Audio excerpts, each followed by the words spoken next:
Yeah, you guys, so just yesterday, Democrats shared the changes they want to see to the state electoral maps. Now, their changes are mainly in Hampton Roads as well as all across Virginia, including Richmond.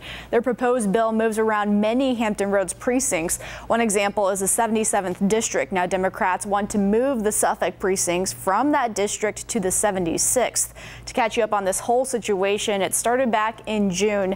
That's when 3 federal court judges decided these 11 districts were gerrymandered, and the judges believe lawmakers illegally put more African-American voters in parts of Richmond and Hampton Roads.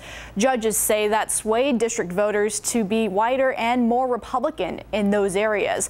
So federal judges ordered the map to be redrawn by October 30th.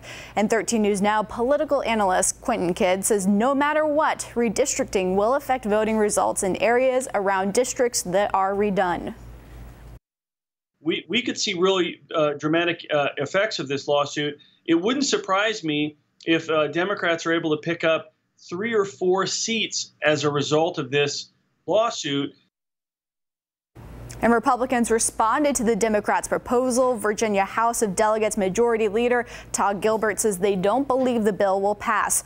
Right now, GOP lawmakers are appealing to the court ruling. Megan Shin, 13 News Now.